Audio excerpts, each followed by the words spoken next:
I hesitated for just a second before picking up the phone, already bracing myself for another unpleasant exchange.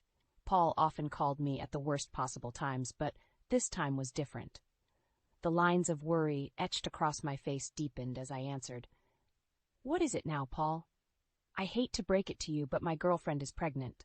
His voice was flat, emotionless. "She's 18 years younger than me. I guess what I'm saying is, I'm leaving you, Anna.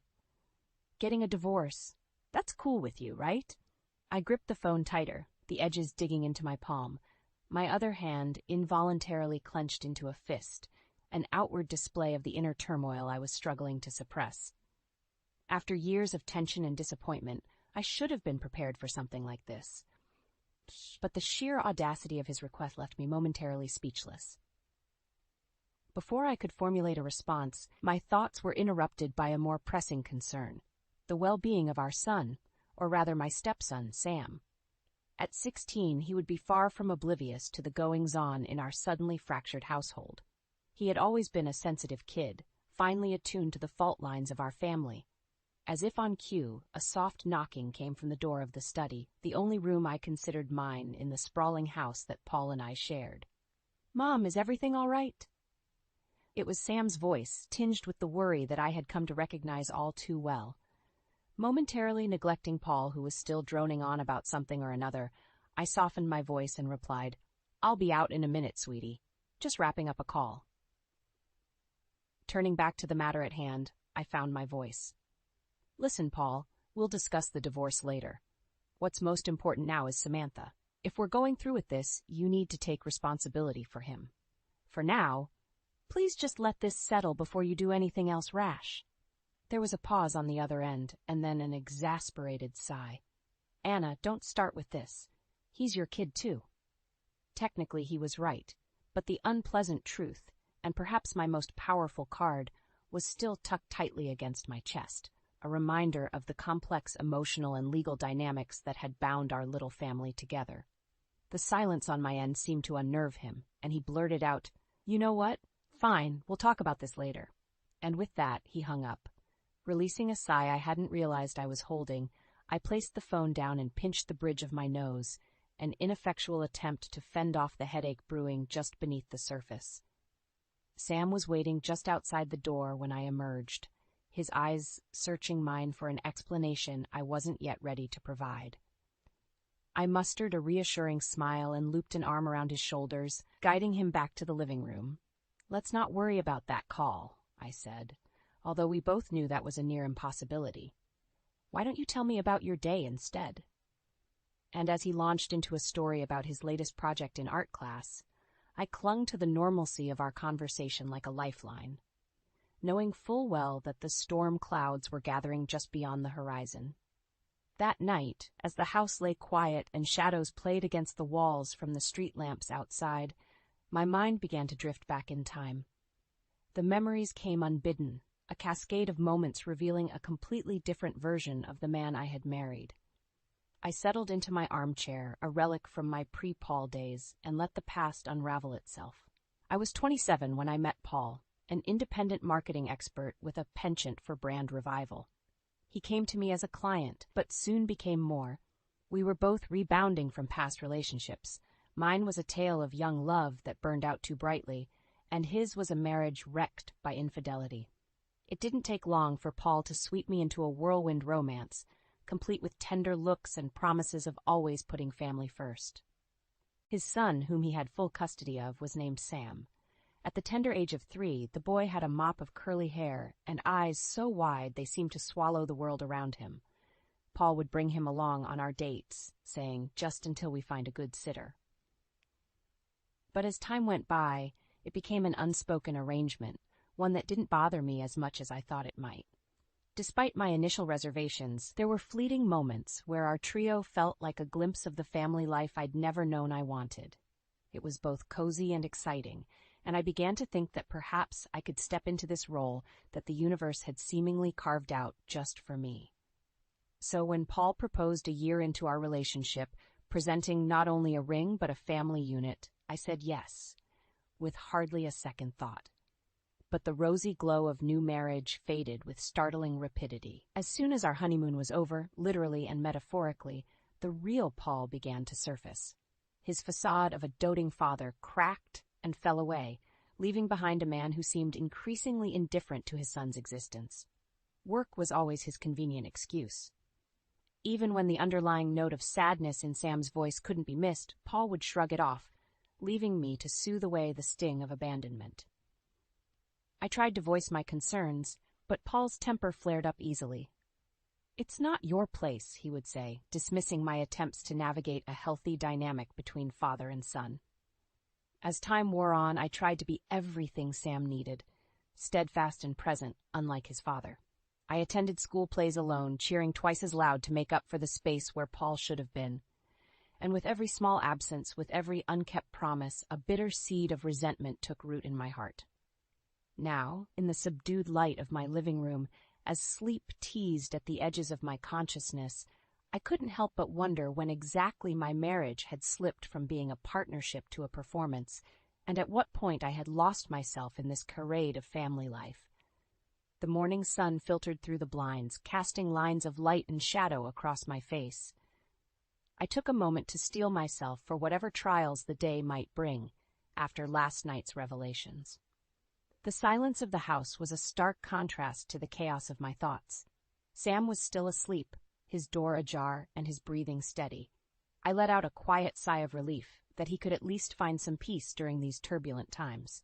The urge to protect him from the incoming storm was visceral, but I could not hide forever behind a facade of calm domesticity. Hesitantly, I revisited the idea of returning to work, part-time at least. It wasn't just about the money, although our family's financial future was uncertain with the looming divorce.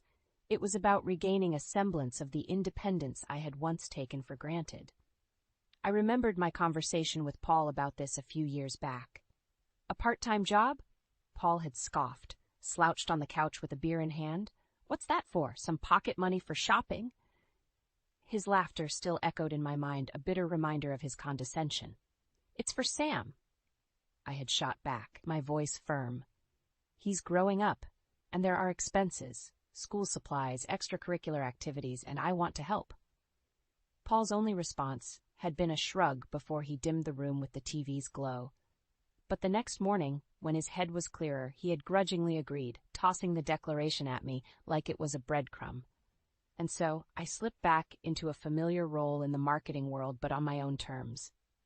My former boss had welcomed me back with open arms, aware of the tumultuous tide I was navigating at home.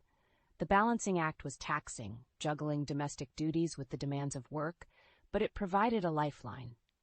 A reminder that I was more than just someone's cast-off wife. It felt invigorating to reclaim a piece of my identity. That liberation was cut short one evening when my work commitments saw me arriving home later than usual to find Paul pacing in the foyer, a snarl twisting his lips.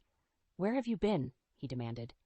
"I was at my part-time job," I replied, weary and not in the mood for another confrontation. "Meeting some man, right?" He seized my arm, his fingers biting into my skin. "Is that it, Anna? Tell me!" The absurd accusation struck me like a slap. Paul's distrust was a grotesque mirror that reflected his infidelities, not mine. I wrenched my arm away from his grip, denial falling from my lips in heated, vehement waves. But Paul, never one to back down, demanded to see my phone, to delve into the intricacies of a life he so often shunned. I watched frozen as he dialed my boss's number, that single action shattering any facade of trust we might have still shared. I could have drowned in the silence that followed my boss's clear-cut clarification. Paul's lame attempt at an excuse was nothing more than a shrug and a suggestion that I should have been more careful, if only to save him the embarrassment. Since then, my days were colored with a rising dread of future altercations, a dread that had seeped steadily into my heart, setting up residence alongside the growing hollow of my love for Paul. Now, as I sat upright in my armchair, a cup of cold coffee abandoned on the table before me, the inevitability of our situation settled heavily upon my shoulders. We were past the point of repair. The notion of us existed now only in the fragmented memories of a time when I believed in the possibility of a happy ending.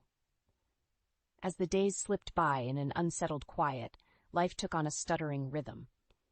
I tried to protect Sam from the growing tensions while I navigated the minefield that my marriage had become. I felt a cold knot at the pit of my stomach every time I caught sight of Paul's car parked outside, his comings and goings now as erratic as his moods. One afternoon, my work took me near Paul's corporate office, a swanky high-rise that seemed to scrape the clouds. A familiar, prickling discomfort grew within me as I walked by. Even after all these years, I had never quite come to consider that towering glass monolith as a part of my world. It was Paul's territory, a place where I had little reason or desire to venture until now. As fate would have it, I caught sight of Paul's car parked across the street. There was a figure seated beside him, unmistakable by its youthfulness and the animated gestures that accompanied a fit of laughter between them. With a heavy heart, I realized this must be the younger girlfriend, the one carrying his child. My hands shook with a volatile mix of anger and anxiety as I snapped a picture. I didn't know what I intended to do with it, but the private investigator my friend had mentioned once seemed like a good place to start. Secrecy wasn't something with which I was comfortable, yet the situation seemed to call for it. As the evidence of Paul's duplicity gathered in the hands of the PI, a morbid sense of satisfaction intermingled with my pain. It was ironic how the truth often surfaces when one starts digging in the right places. At home, Sam's obliviousness was a mercy and a curse. The moments we shared, him asking for help with his college applications or discussing his art projects, were pockets of normalcy that kept me anchored. Yet the looming specter of the truth felt heavier by the day. How long could I keep this all from him, and when the time came, how would he view his father, or me? Paul seemed oblivious to the undercurrents, too consumed by his extramarital escapades to notice, or perhaps he simply didn't care. Our interactions were stilted, and more often than not, he wore an expression of annoyance that would crescendo into aggression if pressed. It was during one of these strained conversations that the dam finally broke. Clutching the preliminary report from the PI, I let my gaze harden when I addressed him. "I don't know which is worse," I started, the frost in my voice matching the icy glare I fixed on him. "The fact that you're cheating, or that you were so sloppy about hiding it." Paul's reaction was a bizarre blend of shock and defiance. "What are you talking about, Anna?" "I'm talking about your barely legal mistress and the baby that you claim is yours." I pushed the paper across the table, watching as his eyes darted over the incriminating photos and the sterile, typed-up accounts of his infidelity. The room went dead silent for a second too long before I eventually added, "You're going to need to take better care of Sam. He's your responsibility, Paul." "You can't mean that," Paul retorted weakly. "What about everything we've been through?" I mustered the full force of my resolve when I addressed him, the cut of betrayal slicing through each word. "Because, Paul, as much as I love Sam, I've never legally adopted him. He's not my child, he's yours with your ex-wife." Paul's stunned silence was answer enough. The truth hung between us, an unscalable wall. It was a final acknowledgement of a relationship that had been fraying at the seams long before his affair. In the quiet aftermath, I slipped silently out of the room and made my way to the one place I now considered an asylum, Sam's room. His earnest smile and oblivious chatter were the only consolation I had left in the ever-complicating mess of my married life. Sitting at the kitchen table the next morning, I sipped my tea, staring at the steam curling upwards like wistful spirits seeking escape from their liquid confines. The house was too quiet, the kind of silence that seems to press against your ears. A silence ripe with words not yet spoken, truths not yet revealed. There was a knock at the door, solemn and perfunctory. It was Paul, his face a grim mask of confrontation, his jaw twitching with pent-up frustration. In tow was Emma, the young woman whose involvement with my husband had upended my life. Her belly was now showing the early signs of pregnancy, and she moved with the tentative touch of someone navigating new terrain. "Anna," Paul began, "we need to talk." The frigid air between us crackled with tension as I remained silent, nodding slightly for him to continue. With hesitant boldness, Emma spoke up. "I've heard a lot about you. And Sam. He's a good kid, right? You've been parenting him for over a decade." "Indeed," I replied coolly. "Sam is a remarkable young man." Then why abandon him now? Emma's voice wavered slightly, betraying her underlying apprehension. The question stung, but I kept my composure. It's not a matter of want, Emma. Legally speaking, he is not my child. I could see the confusion in her eyes, her furtive glances at Paul searching for reassurance or explanation.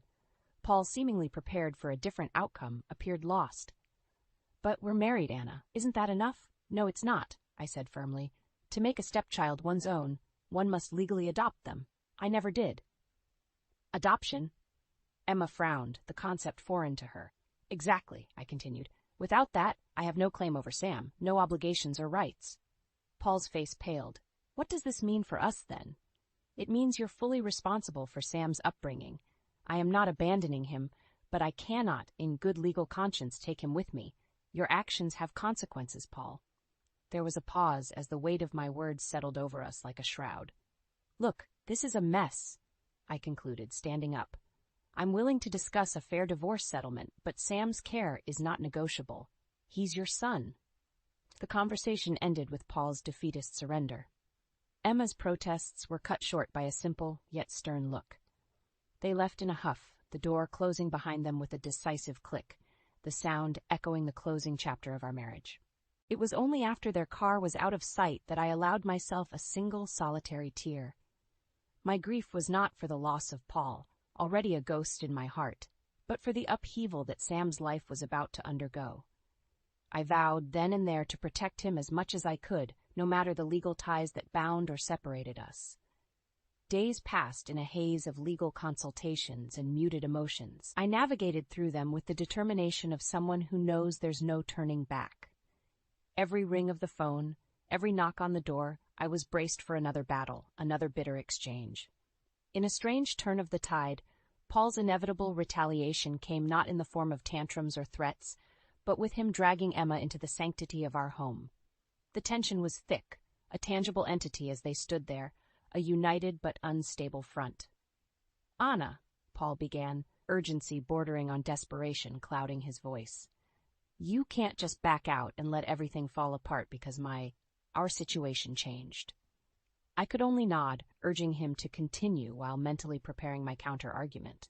I was not going to be swayed by emotional pleas or twisted logic. Emma, her arms protectively cradling her unborn future, found her voice amidst the unease. Surely there's a way you can keep Sam. You were his mother for so long. Her words hung in the air, and I felt a pang of sympathy for her, caught in the crossfire of our crumbling marriage. Emma, I did not abandon Sam. Paul did when he chose to pursue a relationship outside of our marriage. One cannot just discard responsibilities because it's inconvenient, I replied, my voice even but firm. The legality of my relationship with Sam is clear. No formal adoption, no parental rights. It's always been that way. The confusion in Emma's eyes mirrored the same dawning realization I saw in Paul's. It was then I decided to divulge the final nail in their contrived coffin. I retrieved the folder containing the evidence of Emma's infidelity, the product of the private investigator's thorough work. Her breath hitched audibly as she scanned the photos and accompanying reports. This child, I began, placing an incriminating photo of Emma with a man not Paul on the table. It doesn't belong to you, does it, Paul? Silence consumed the room as Paul's gaze fixated on the photograph, slowly twisting from confusion to anger. He rounded on Emma with glaring accusation. Is this true?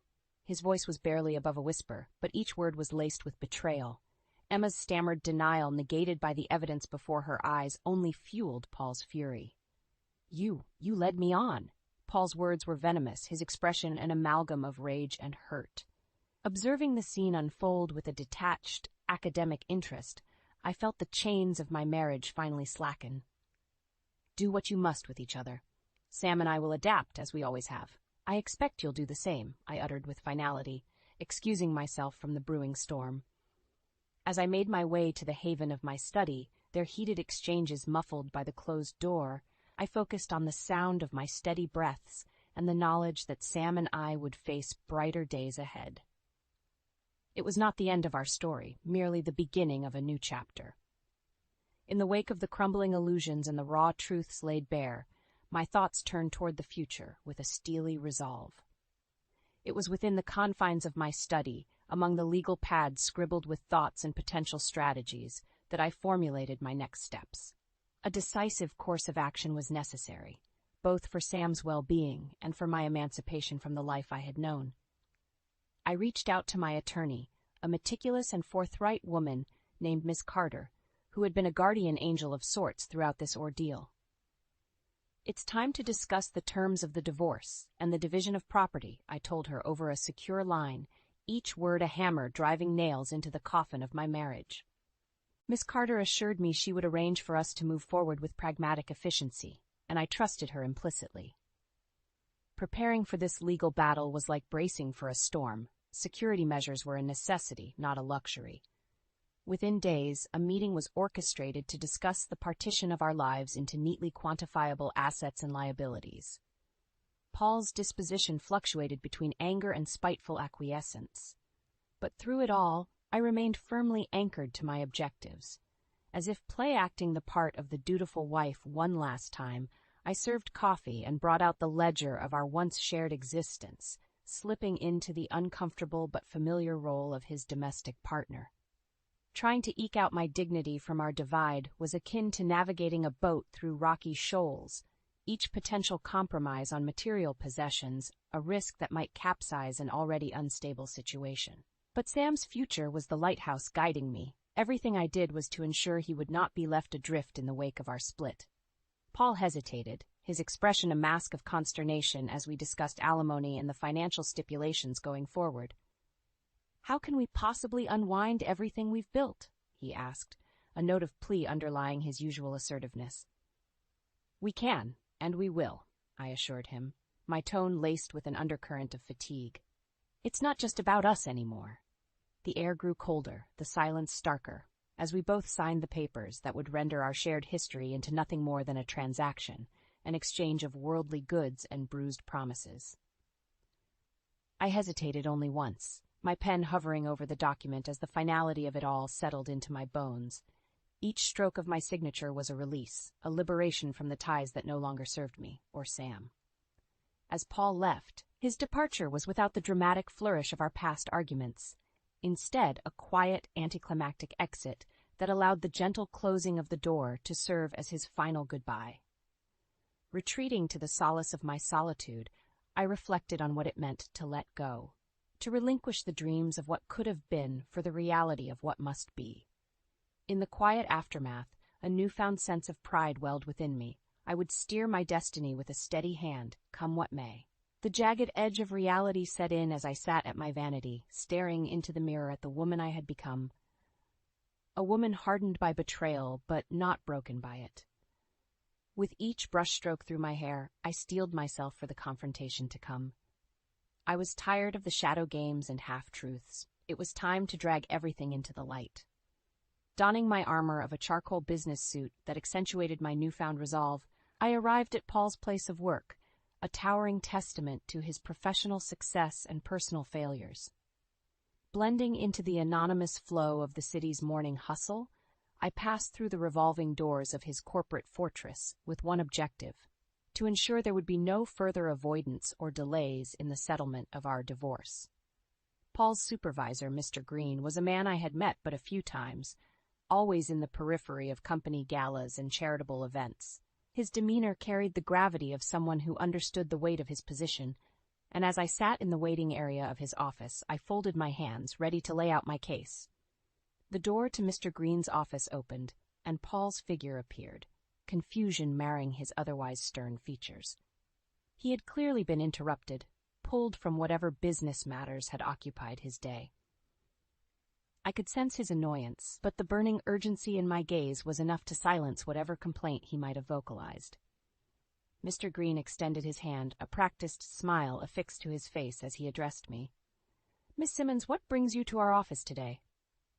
I took a deep breath, framing my thoughts into coherent sentences.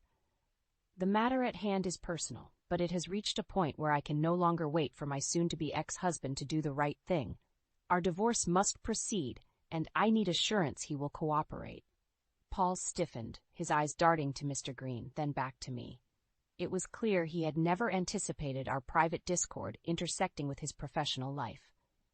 "Please understand, Mr. Green, I continued. My visit here is not to scandalize or to seek retribution, but to move forward with transparency and closure. The air between us was charged, the hum of company operations outside Mr. Green's door now a distant murmur. I watched as Mr. Green considered my words, his expression morphing from one of cordiality to concern. I assure you, Mr. Green, I finished, that our personal grievances will not impact Paul's responsibilities here at the company. I am merely seeking resolution so we may both proceed with our lives. Paul's protests were interwoven with pleas for discretion, but the truth couldn't be simpler. We were beyond the point of secrets and saving face. With a nod, Mr. Green assured me he would encourage Paul's cooperation. The meeting adjourned with a heavy finality, leaving me to navigate my way back out into the bustle of the city. As I walked, the gravity of my actions began to sink in. I had walked into the lion's den unflinching, laying bare the truth to the powers that would most impact Paul's decision-making.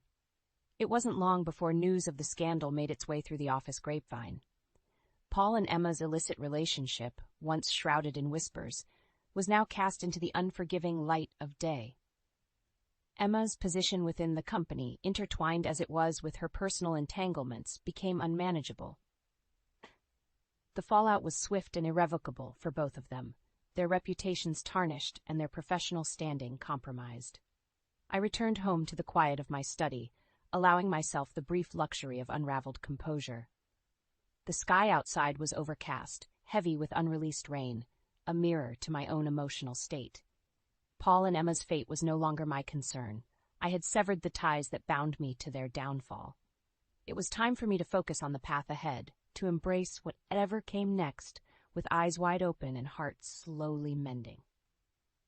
Now, with the anticipation of an uncertain future tingling at my fingertips, I prepared myself for the next chapter, one that I would author on my own terms. The following weeks brought a whirlwind of change and, unexpectedly, hope. I was offered a full-time position at the marketing firm where I had found solace in part-time work, a lifeline that became a vessel for transformation. Gripping the opportunity with both hands, I dove into the work I loved, allowing it to support and reshape the newfound life that Sam and I were building. Sam was navigating his own changes, adapting to the shifting landscape of our family structure with a maturity beyond his years. Discussions of college applications and plans for the future became our new anchor points as we forged ahead in unison. One evening, as the soft glow of the sunset bathed the living room in warmth, Sam approached me, hesitant yet excited. "Mom," he began, "there's someone I want you to meet. I'm seeing someone, and, well, I think you'll like her." His words touched a tender spot within me. Even as he spoke, he fidgeted with the hem of his shirt, a nervous habit he'd had since childhood. "Sam, I'd be delighted to meet her," I assured him, my heart swelling. "But are you sure you're okay with me being there? I mean, after everything." He stopped me with a look, a knowing, reassuring gaze. "Mom, no matter how things ended with Paul, you were always there for me. You're my family. I want you to be part of this." As we shared a warm embrace, I realized that our bonds were indeed stronger than I had ever dared to hope.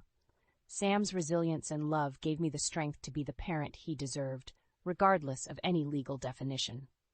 With the official divorce proceedings behind us, my life took on a different rhythm, one filled with promise and productivity. The undertow of loneliness that often accompanied my nights slowly ebbed away, replaced by a sense of peace and fulfillment. Sam's presence was a constant reminder of the continuity of love and care I had provided over the years. Our interactions became less about filling the gaps left by Paul and more about celebrating each milestone, each victory, no matter how small. The college acceptance letter arrived like a beacon of triumph, its crisp white envelope holding so much more than just words. Inside was validation of Sam's talent, determination, and the future he was destined to seize. As he read the contents aloud, his voice crackled with emotion, and I felt my own chest tighten with pride. My own eyes grew misty as he looked up at me, the joy in his face mirrored in my own smile. This was our victory, one made sweeter by the struggles we had overcome. Whatever lay ahead, I knew we would face it together, buoyed by the understanding that family is not merely defined by blood, but by the shared experiences and unconditional support that bonds us. And as Sam set his sights on the horizon, ready to embrace college life and all the challenges it would bring. I stood by, ready to support him as I had always promised, as I would always do. With each passing day, the woman I saw in the mirror grew stronger, surer, a testament to the resilience of the human spirit forged in the fire of adversity and emerging, triumphant and hopeful, into the light of a new beginning. Months melded into a new kind of normalcy, the raw wounds of the past now healing into scars, reminders of battles fought and strength earned. In the solitude of my revitalized life, news of Paul and Emma reached me only in fragments, echoes of the life I had left behind. Through conversations with Mr. Green, whom I had come to regard as an ally in the corporate world, I learned that the once cohesive front Paul and Emma had presented had crumbled into a spectacle of blame and acrimony. The affair, once shrouded in secrecy, was now a specter that haunted their professional and personal lives with equal persistence. Their relationship buckled under the weight of public scrutiny and personal betrayals. Without the security of established careers at Paul's company, they found themselves adrift in a sea of their own making. The court battle over Emma's claims of emotional abuse and her subsequent demands for compensation was a drawn-out affair, leaving them both exposed and vulnerable. In the end, it was not just their careers that suffered a fatal blow, but their relationship too. Emma, still pregnant and now shouldering the disdain of her family, retreated from the public eye and the ire of her once lover. Paul, meanwhile, found himself unemployed at an age where starting over was more of a challenge than a prospect. Reports suggested he eventually settled for a part-time position at a local store, a shadow of his former glory. As these whispers of their struggles reached me, I found myself reflecting not with malice, but with a somber acknowledgement of life's unpredictable tides. There was no joy in their downfall, only the quiet affirmation that every choice leads us down a path of our own making. For Sam and me, the path was one of growth and newfound harmony.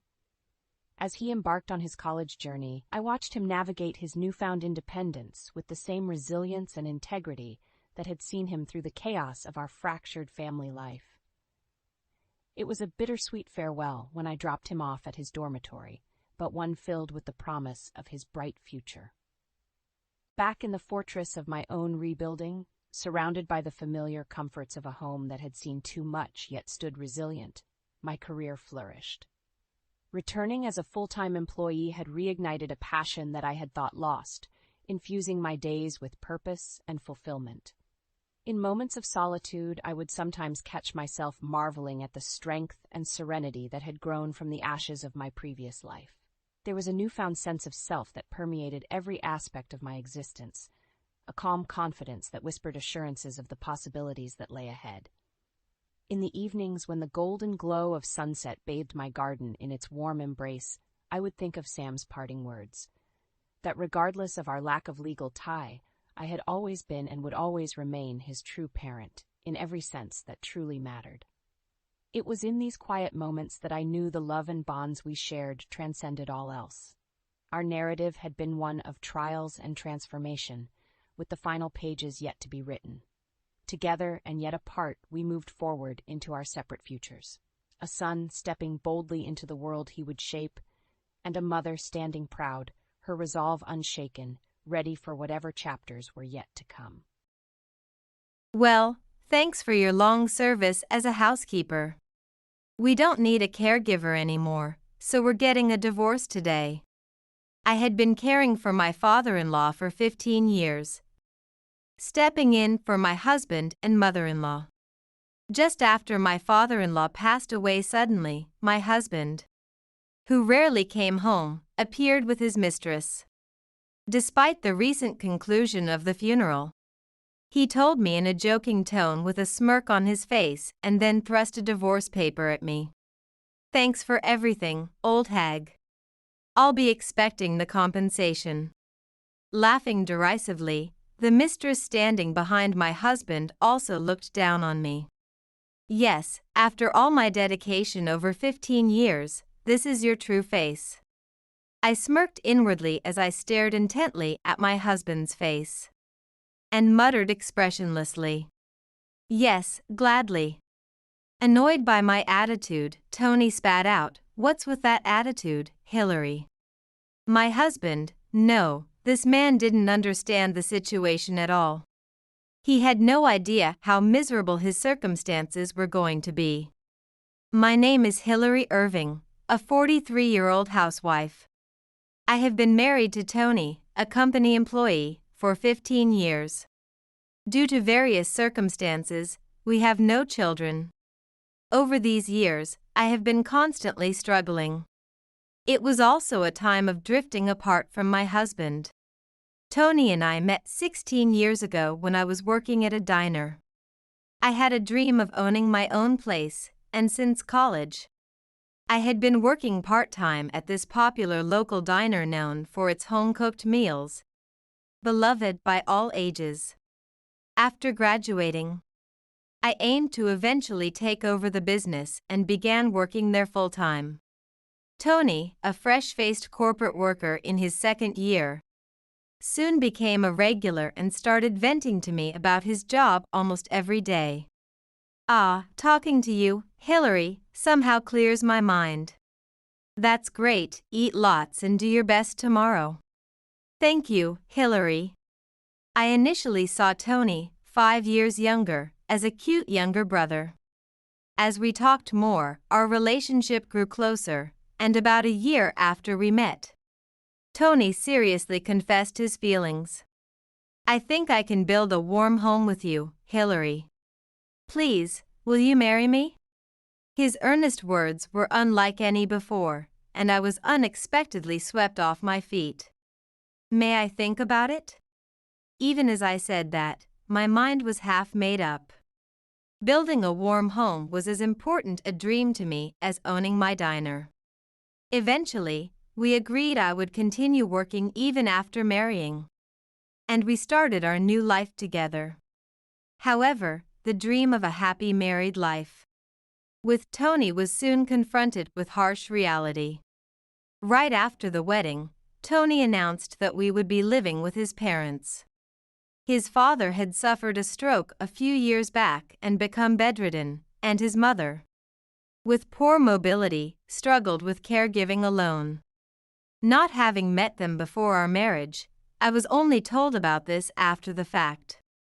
I hesitated to live together, but Tony acted as if it was decided, leaving no room for my input, and pushed his parents' care onto me. Family should take care of family. How could I be so heartless as to send Dad to a facility or rely on strangers? But it's hard for just your mother and me to care for your father. We should at least use day services.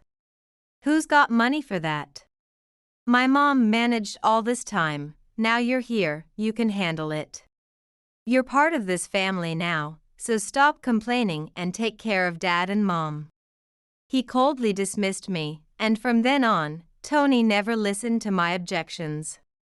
Half a year later, the naive and kind Tony I knew was nowhere to be found. In hindsight, from the beginning of our marriage, he had decided to treat me more like a housekeeper than a wife. But by the time I realized this, it was too late. Still, the only reason I could endure this marriage was thanks to my in-laws. From the start of our cohabitation, they were incredibly kind to me. Before becoming bedridden, my father-in-law had been a dignified executive at a major company, and continued to be a man of character, always considerate of his wife and me who cared for him. I'm truly sorry to burden a young person like you, Hillary. I've told Tony many times to put me in a facility, but he won't listen. While immobile, he earnestly apologized. If only I could move more, I could make things a bit easier for you. With these kind words, my mother-in-law often dabbed at her eyes. The way they treated me sometimes reminded me of my own parents, who I lost to a car accident when I was in middle school. After their death, I bounced around relatives, living a lonely life. Wanting to create a place for myself, I pursued a dream of owning a diner, studying business management in college with the help of student loans. Eating brought back memories of the precious days spent with my parents. My mother's delicious home-cooked meals still lived in my memory, always bringing me happiness. That's why I wanted to recreate my mother's flavors in my own diner. My parents always smiled kindly at me in my memories. The nostalgic image of my parents and the compassionate presence of my in-laws overlapped, making me feel as if they were my real parents. Tony must have his reasons, but I would prefer to stay by your side, Dad and Mom, for as long as possible. As I said this, my in-laws again cried and thanked me.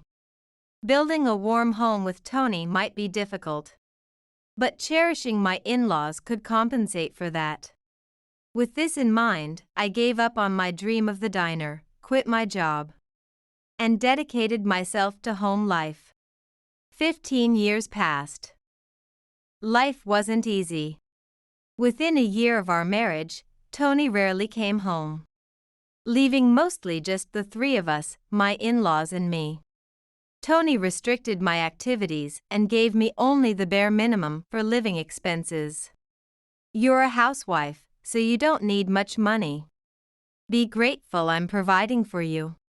Each time, he spitefully tossed me a small amount of money.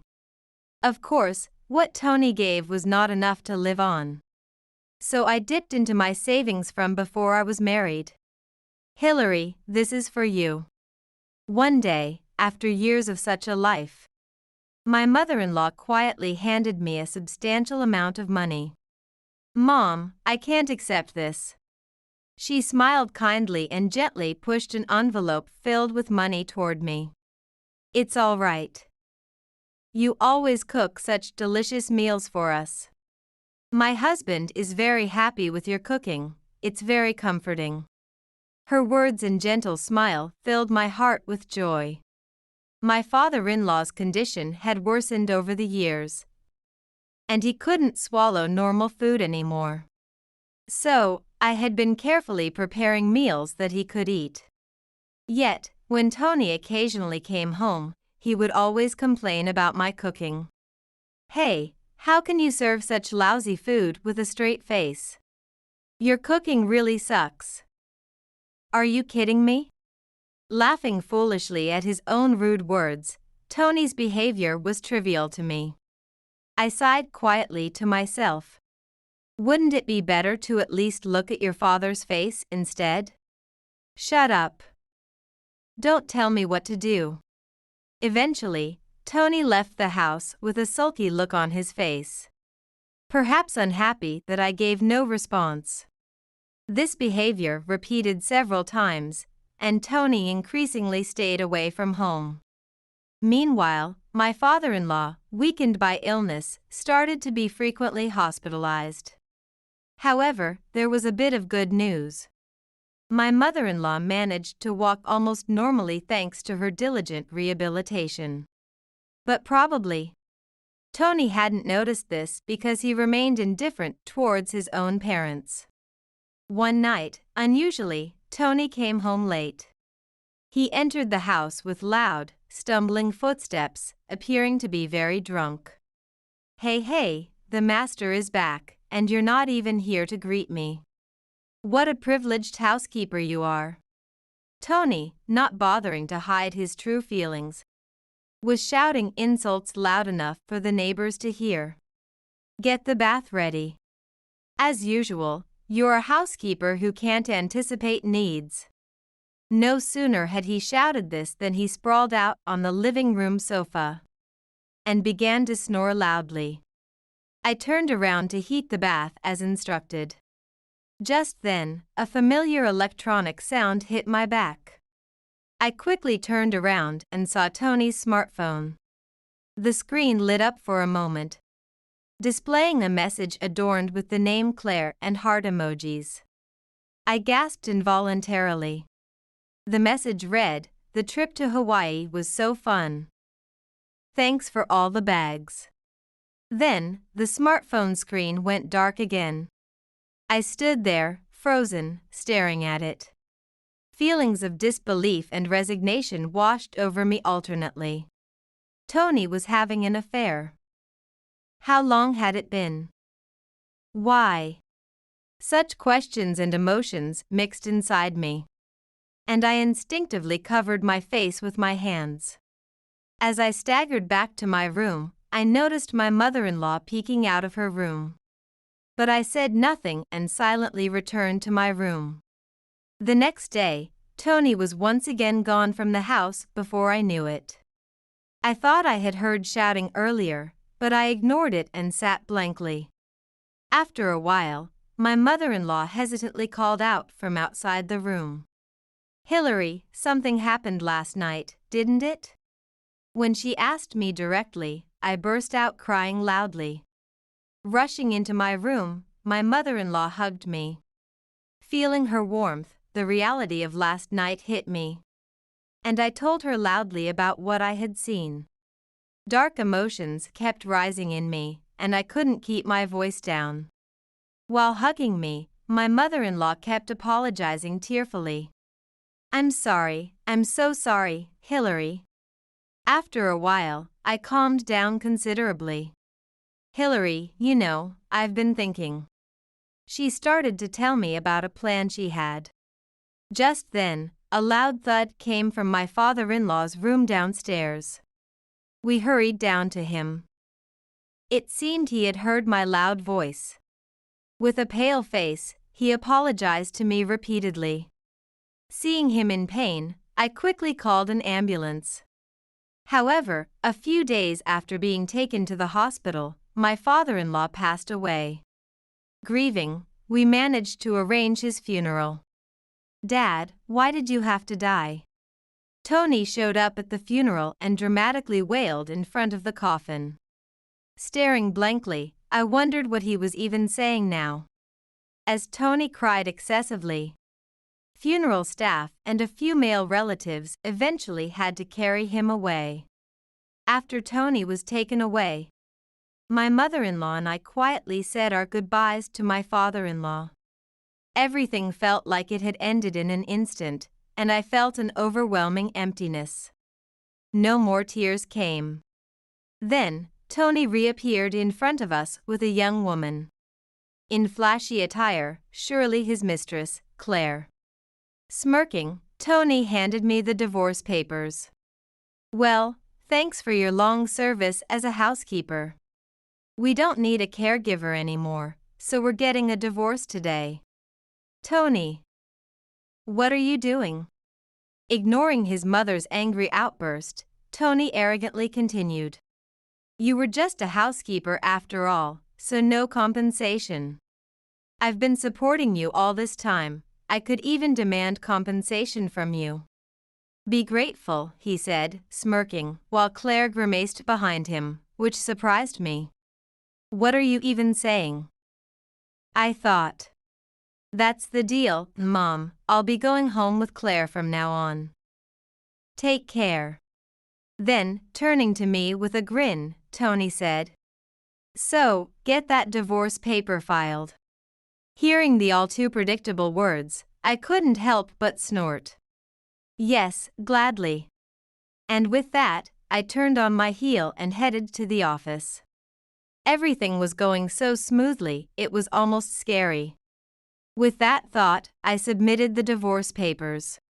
Feeling as if a 15-year burden was being lifted, I walked away light-footedly. Feeling lighter in both body and spirit, I started walking away cheerfully.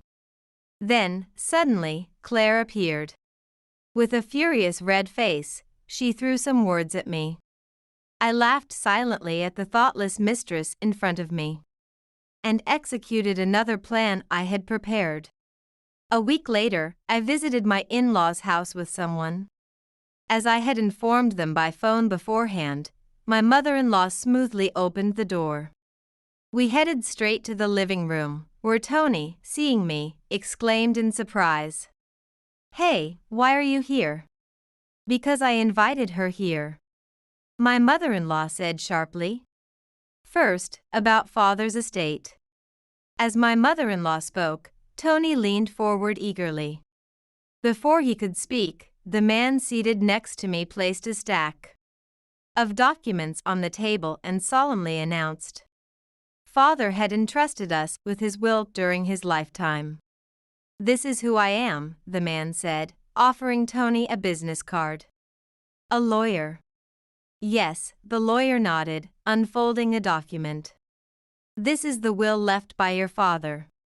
It stated that the property was to be divided equally." Then my mother-in-law pulled out a passbook, opened it to the last page, and placed it on the table. "This is the only property left by your father." The balance showed just a few dollars. Tony, seeing this, was shocked. "What is this?" He grabbed the passbook and examined it from end to end. "Your father needed care for 15 years. There's no way any savings would have remained." At his mother-in-law's words, Tony's shoulders slumped dejectedly. I then pressed him further. "Next, about my compensation." Hearing the word compensation, Tony suddenly looked up, his eyes bloodshot and breathing heavily. "You said you didn't need compensation, right?" "I never agreed to that." "Where's the proof?" Tony, at a loss for words, watched as I took out my smartphone. I opened an app and played a recording. "Compensation is indeed necessary." Claire's voice could be heard saying. Indeed, when I had gone to file the divorce papers, Claire had spoken to me like that. I turned to the lawyer next to me. "Will this serve as evidence?" As for evidence, during the marriage, the husband had an inappropriate relationship with another woman. So the wife fully has the right to demand compensation. The lawyer responded seriously with a slight frown. At this, Claire raised her voice in surprise. But, at that time, Tony said he could claim compensation because he supported her. At this, the lawyer let out a large sigh and stared directly at Claire, stating firmly, "Support during the marriage is the husband's duty. Neglecting this can indeed be grounds for divorce, and can lead to compensation obligations. Furthermore," the lawyer paused, taking a deep breath, and looked sharply at Claire again. "As a mistress, you too could be liable for compensation claims by the wife. In essence, both Tony and Claire must pay compensation to Hillary."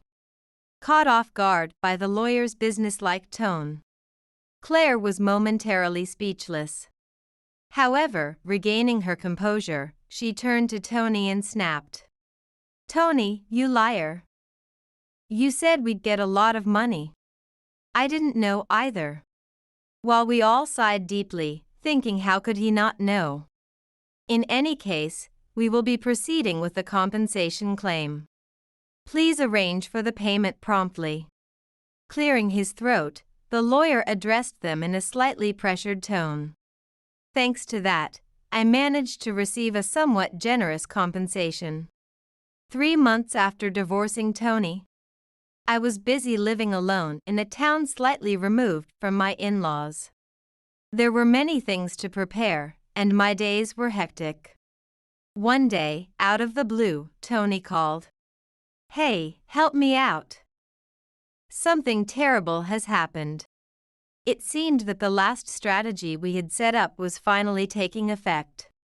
Smiling inwardly, I asked my ex-husband in a solemn tone, "What happened?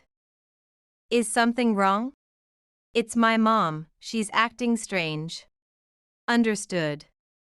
I'll head to your mother's house right away."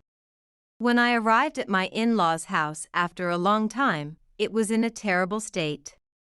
The kitchen and dining room were particularly bad, with unwashed dishes left for days and garbage strewn about, emitting a foul odor. My mother-in-law was sitting dazed in her room, muttering something under her breath. The appalling condition made me bite my lip hard. Seeing my solemn expression, Tony frowned deeply and murmured weakly, "After you left, Mom's condition got worse. She started to act violently and didn't recognize me anymore." When I took her to the hospital, they said it might be dementia. Hearing this, I frowned even more.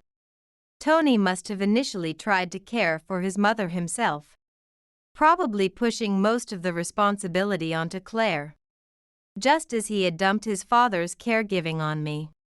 Then Claire said she couldn't handle the caregiving and suggested putting her in a facility. Tony apparently has started to look for a facility without opposing Claire. Mom used to say she saved a lot of money, so when I looked for her bank book, I found lots of stock certificates instead. And when I finally found the bank book, there was almost nothing left. Tony said, ruffling his hair and spitting out the words. Damn, this wasn't supposed to happen.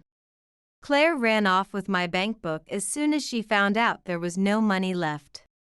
Listening to Tony, I sighed deeply. He really was a despicable man through and through.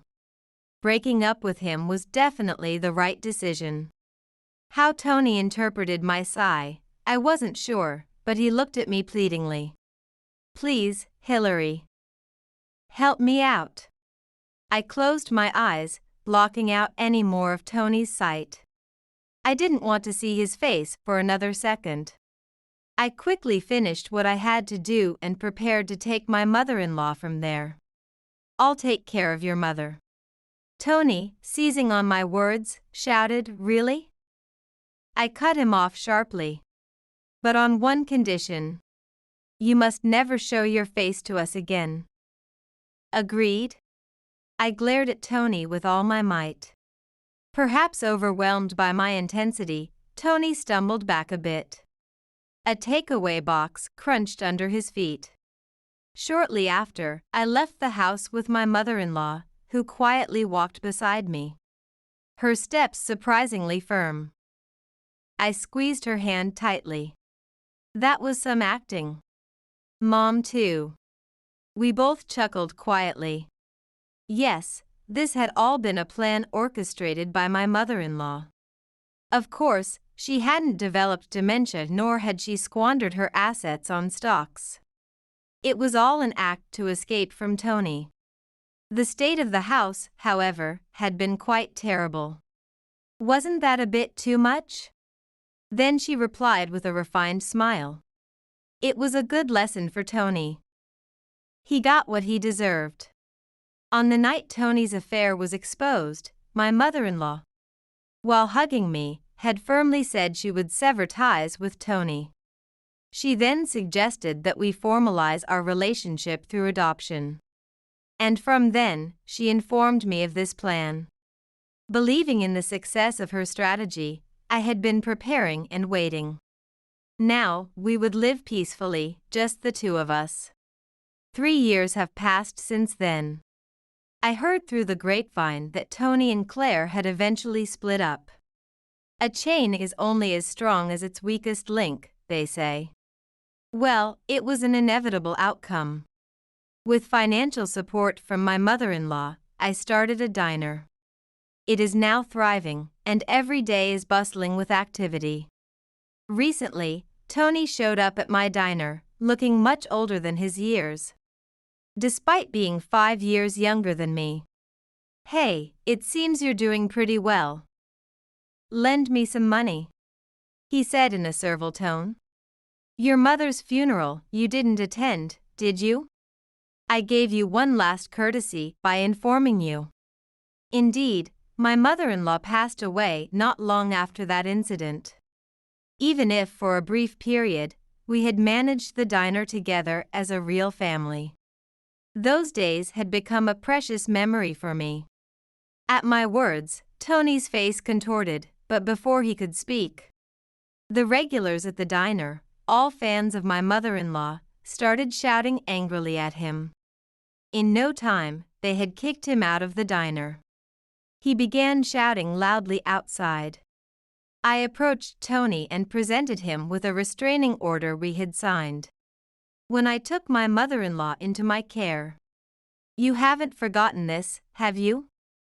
I'll call the police. With a short scream, Tony fled and never returned to the diner again.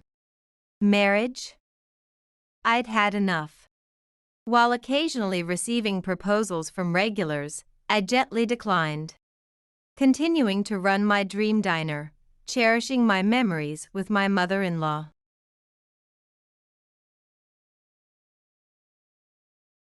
Being with you just makes me poorer, so I want a divorce. You can have the kid, just pay me $80,000. When I got home, my husband, Ned, suddenly brought up divorce. Up until today, I had been very devoted to supporting him. Unforgivable. I will definitely make him regret this.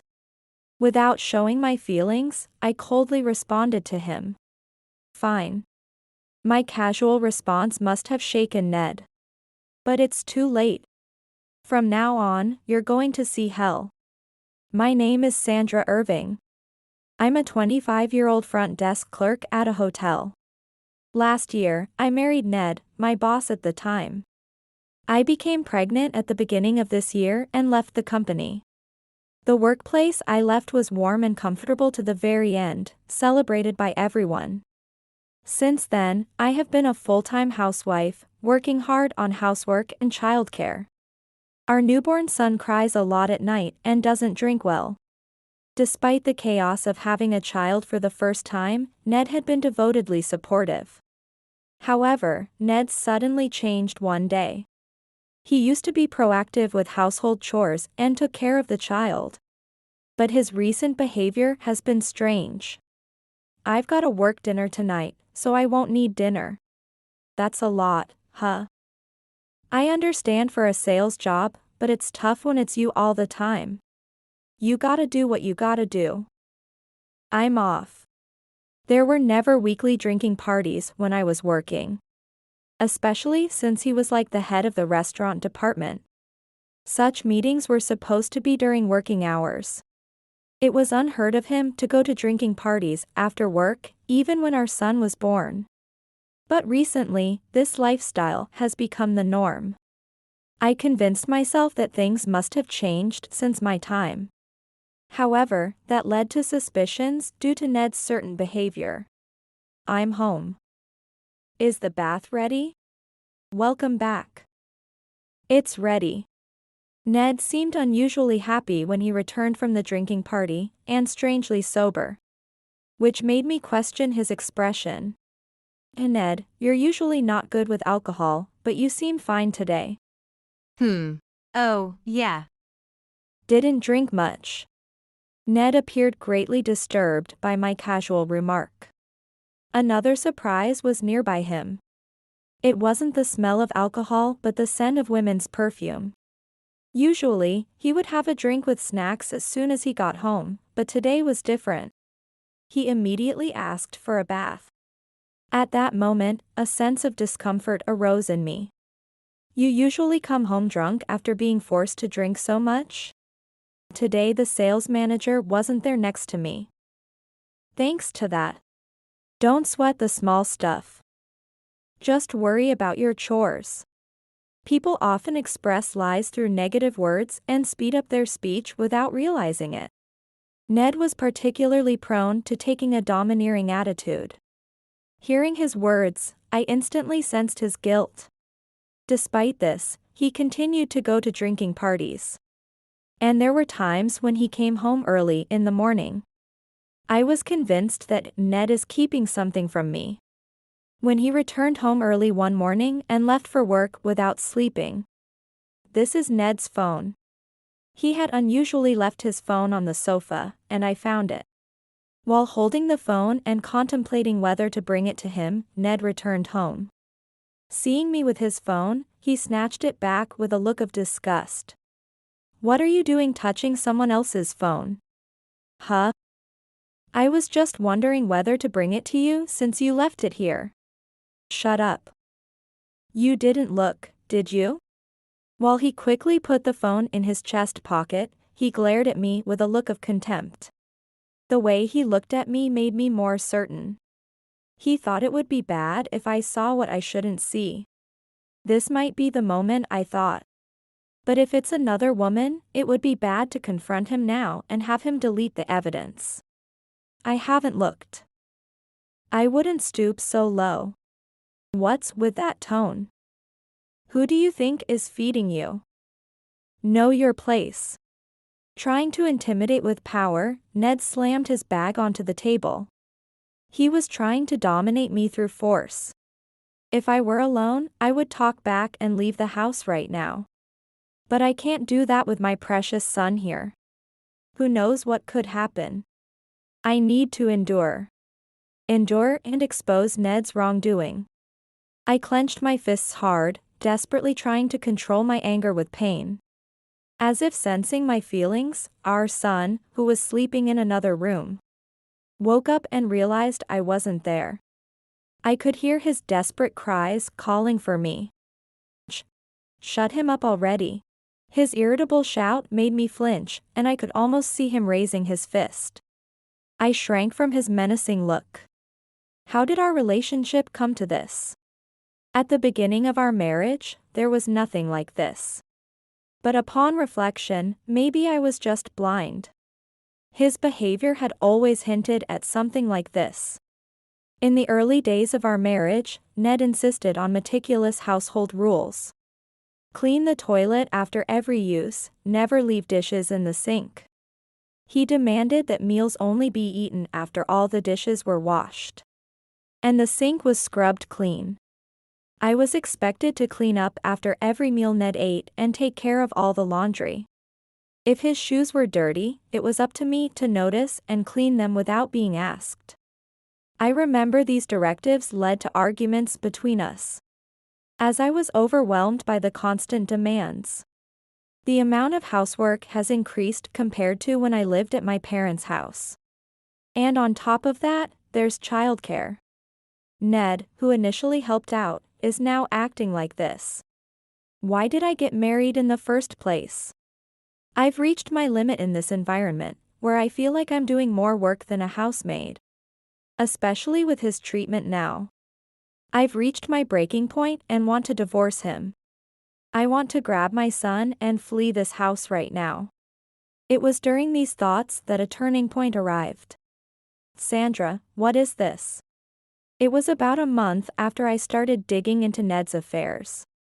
I had just put my son to sleep and was finally enjoying some alone time when Ned confronted me with a picture. It was a snapshot of a pleasant coffee time with a former colleague from my previous job.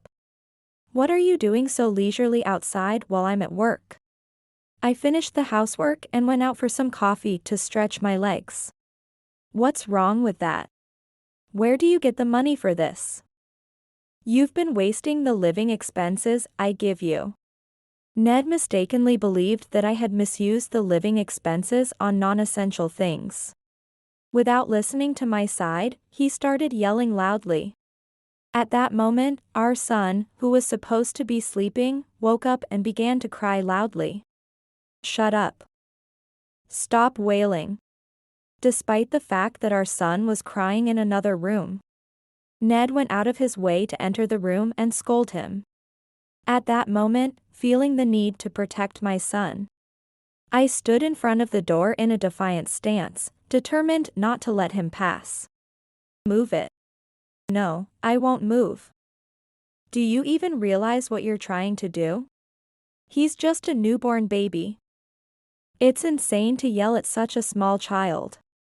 Over the past few days, it seemed my eyes had been opened.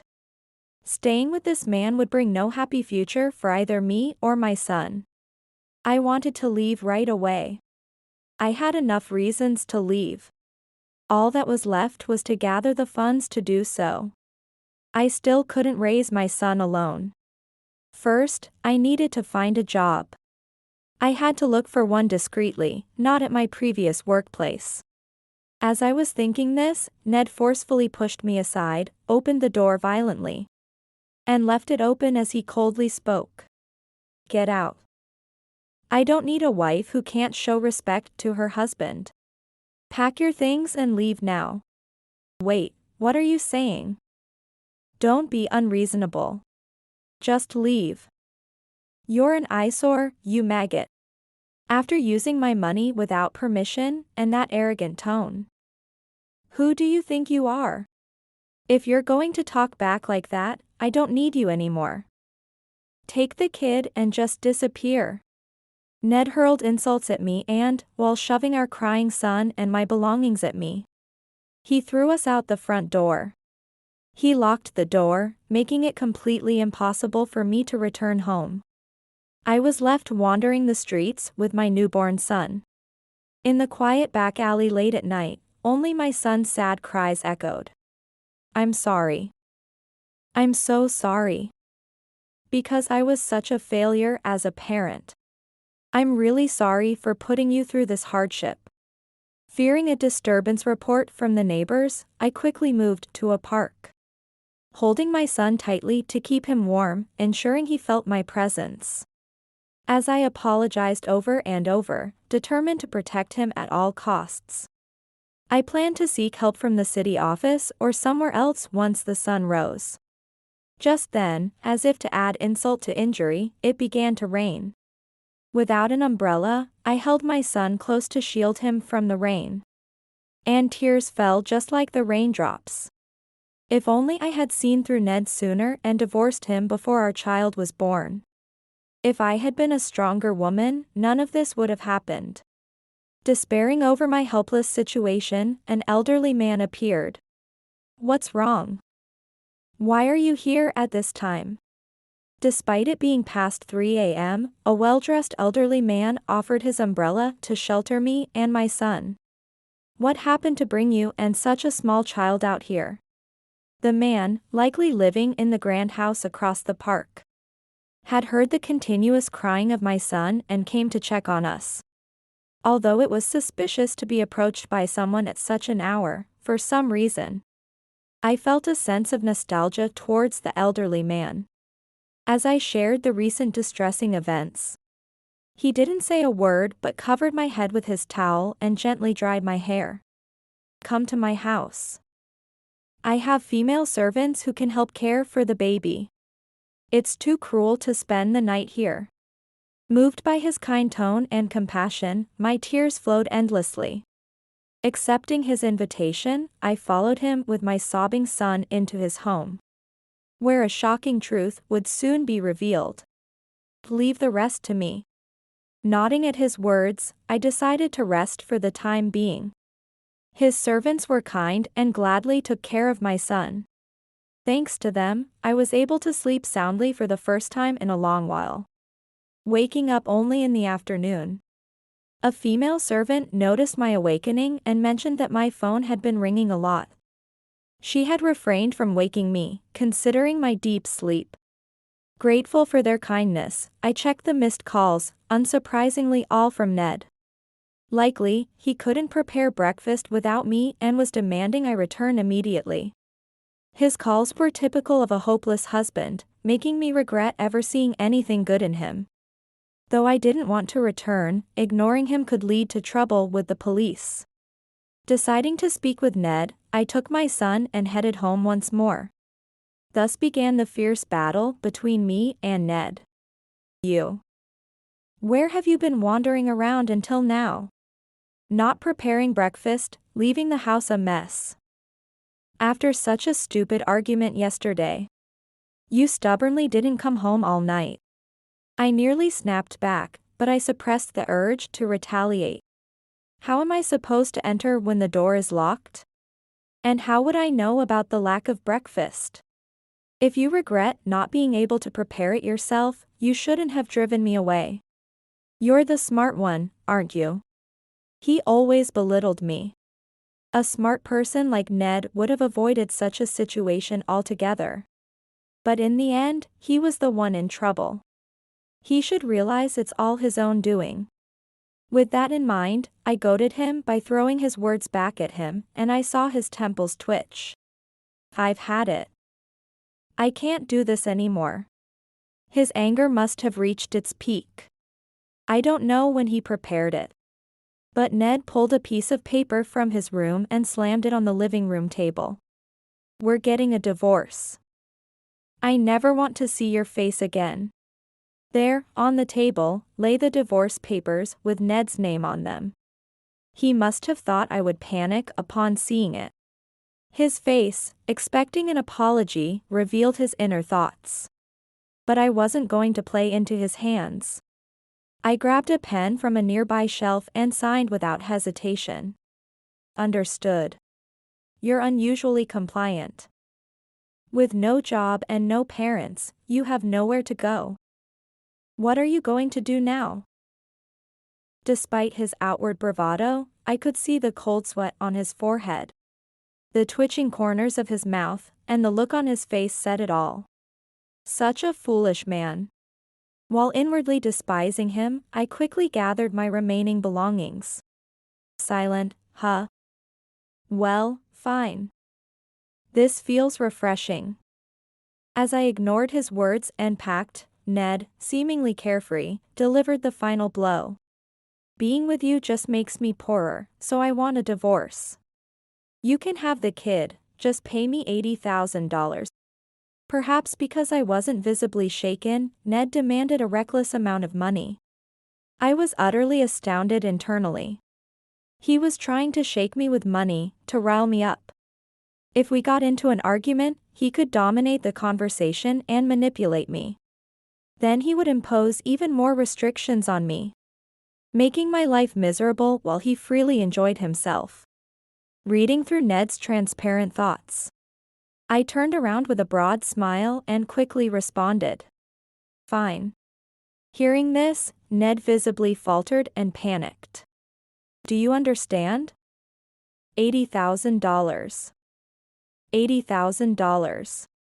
There's no way you can come up with that kind of money. Is that all you want to say? I'll transfer it by the end of the month. You handle the rest. Bye. And so, our divorce was finalized. As Ned instructed, I transferred a large sum of $80,000 to his account. I was aware of his affair and had gathered evidence. But I chose not to demand compensation from him. Because from now on, I plan to show him a hell that money can't redeem. 2 weeks later. When I woke up in the morning, my phone was bombarded with calls from Ned. It was finally happening. Ned would surely call again. Sure enough, he called. I didn't answer the first time, and on the second call, I hung up shortly after picking up. On the third call, I finally answered, and Ned, his voice raised and speaking rapidly, blurted out. You. What do you think you're doing? Are you messing with me? If I had answered on the first call, I could have kept the conversation calm and controlled. My actions on the second call were meant to frustrate him. Maintaining his irritation was essential. If he remained rational, my plan would be jeopardized. I needed to provoke his short temper and make him lose his cool. And on the third call, I deliberately chose not to start speaking. To keep the upper hand, I needed to keep him agitated. You're always so loud. I can adjust the volume on my phone, so there's no need to yell. What do you want? I'm quite busy, you know. While saying this, I elegantly sipped my coffee and flipped through a magazine. Busy was a lie. I was enjoying a leisurely day off with my son. Making it seem like I was too engaged in real life to bother with him was merely part of my rhetoric. What have you done? What are you talking about? I haven't done anything. Such a lie. In truth, I had taken everything from Ned. His wife, his job, his money, his family. I had stripped him of everything. That's a lie. Only you could have done such a thing. Give me back everything. You liar. Ned was crying bitterly over the phone. His pained cries almost amusing to me, and I laughed to myself. Why don't you try explaining what I did? I seem to have a bad memory these days. I can't remember a thing. Unlike him, destined for hell, I continued to enjoy my magazine and coffee time. He spoke to me in a fading voice, revealing shocking news. Immediately after our divorce, Ned remarried his current wife. Of course, I knew she had been his affair partner while he was married to me. It also turned out she was the daughter of a president of a client company. Apparently, Ned had concealed the fact that he was married. And on the day he proposed divorce, it was revealed that she was pregnant. Ned hurriedly divorced me and remarried her. Because she was connected to the largest contract among his clients. Thus, in a rush, Ned pushed for the divorce. His plan to divorce me succeeded, but that was just the beginning of his tragedy. First, he was kicked out of his house by his wife today.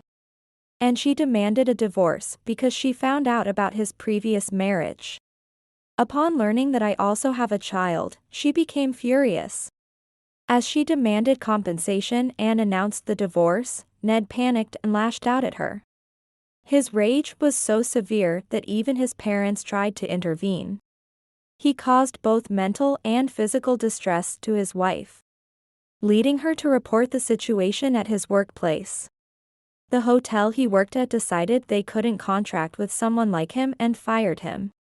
It was as if they clearly chose their business partners over him, and in one day, he lost both his wife and his job. Additionally, he had to use the entire $80,000 he received from me to pay for compensation and damages to the company, leaving him penniless. The damages to the company were so great that even $80,000 was not enough. And he had to use up all his savings. How did she know about my previous marriage? The only one who would do something like that is you. You stole my happiness.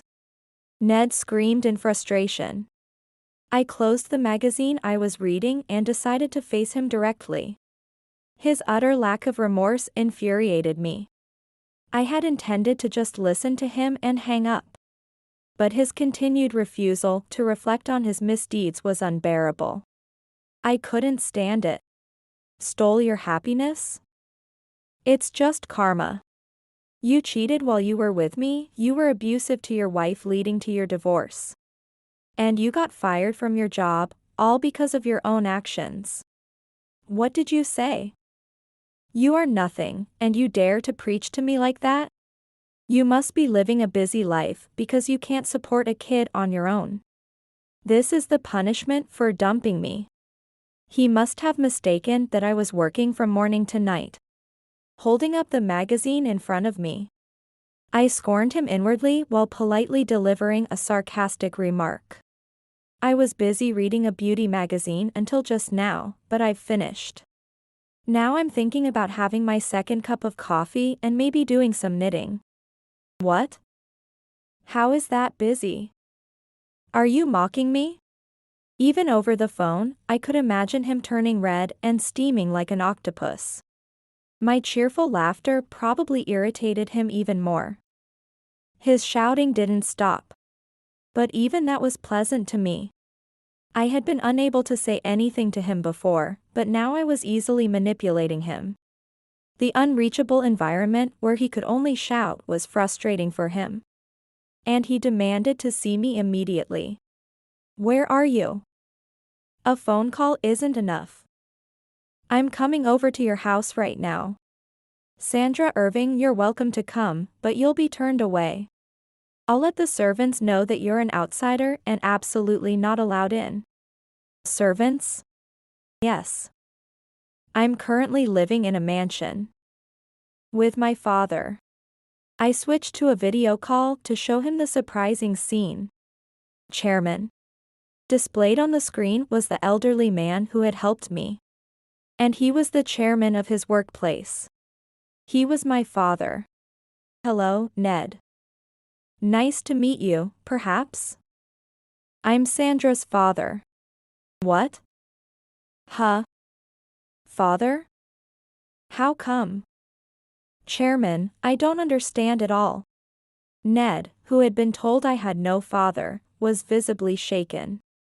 Even though I couldn't see his face, I could imagine his bewildered expression. Actually, I was divorced from Sandra's mother when she was pregnant with her. My parents had a romance despite their different social statuses.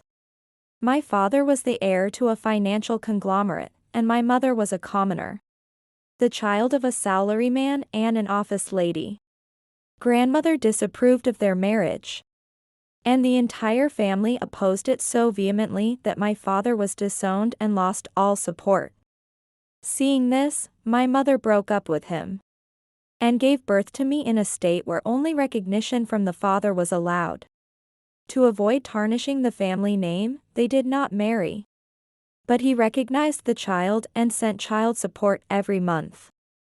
Unfortunately, mother passed away quite some time ago. I always wanted to meet Sandra and her family, but she was taught that I didn't exist in this world. It would have been too cruel to tell such a young child about her father's situation. Last year, my mother passed away. She asked my father to look after me, and it seems he cared for me from afar. I knew about your marriage because I was at the company. But that day, I was really surprised to see Sandra soaking wet in front of the house. You were being taken care of by the chairman that day? Yes. My father helped us when we were drenched. As I glared at him with a stern look, my father gently put his arm around my back and supported me. You said I had no economic power, didn't you? Unfortunately for you, I have inherited my father's company, and now my total assets are $13 million. I'm not petty enough to fuss over $80,000. That was all. The reason I wasn't shaken by the large sum of $80,000 that day was because my father had proposed this plan when he rescued us. That woman in the photo is the daughter of someone I know. I'll explain the situation to her partner, and they will divorce him soon. They are intelligent people, I think they will understand. Don't worry about any financial issues, I'll take care of everything. Sandra, you should prioritize yourself and your child. You are a precious keepsake from your mother. I won't let you be unhappy. Be at ease. With these words from my father, I easily agreed to the divorce. The amount demanded was transferred without hesitation. So, all this time, you were innocently manipulated by us. Have you finally understood, you fool? It's laughable that you think you're so smart. I snorted in derision, and he didn't respond, seemingly crestfallen. It was over. I truly felt it was hopeless, and there was nothing else to do but to back down. Thus, our fierce dispute came to an end. Ned never interfered with us again. Years later, my son became an elementary school student. Surrounded by my father and son, I led a fulfilling life, both professionally and personally. The servants were kind to us, and I finally felt I had captured the warmth of a family. Growing up in a small town with folks who believed in hard work over anything fancy, I was your typical girl next door, Margie.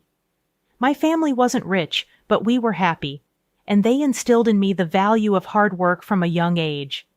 After college, chasing a slice of independence, I moved to a bigger city, a place that felt like a different world.